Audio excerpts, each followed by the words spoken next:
भानगढ़ किले की कहानी एक तांत्रिक, राजकुमारी रत्नावती और एक श्राप से जुड़ी है।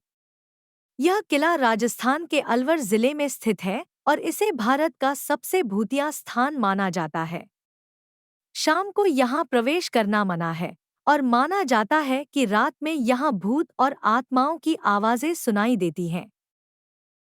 राजकुमारी रत्नावती और तांत्रिक की कहानी। भानगढ़ किले में राजकुमारी रत्नावती की सुंदरता के कारण एक तांत्रिक उस पर मोहित हो गया।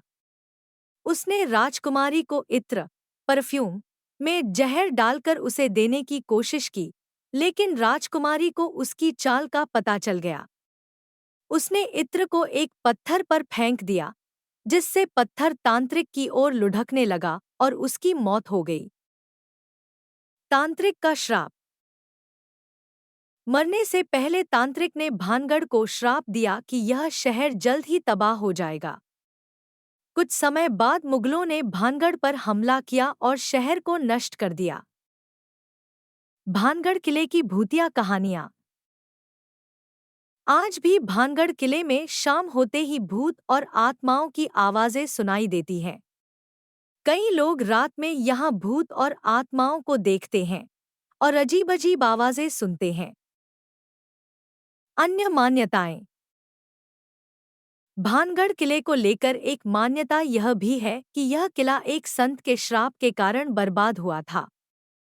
कहा जाता है कि संत ने किला बनाने की अनुमति इस शर्त पर दी थी कि किला या उसके भीतर की कोई भी इमारत उनके घर से ऊंची नहीं होनी चाहिए। यदि किसी संरचना की छाया उनके घर पर पड़ी, तो यह किला नष्ट हो जाएगा। रात में प्रवेश करना मना। भानगढ़ किले में शाम को प्रवेश करना मना है और स्थानीय लोगों को भी रात में किले में प्रवेश करने से मना किया गया है। भारतीय पुरातत्व सर्वेक्षण (ASI) ने भी रात में यहां जाना मना कर दिया है। निष्कर्ष। भानगढ़ किले की कहानी एक रहस्यमय और भूतिया कहानी है। इस किले को भारत के सबसे भूतिया स्थानों में से एक माना जाता है और शाम को यहां प्रवेश करना मना है।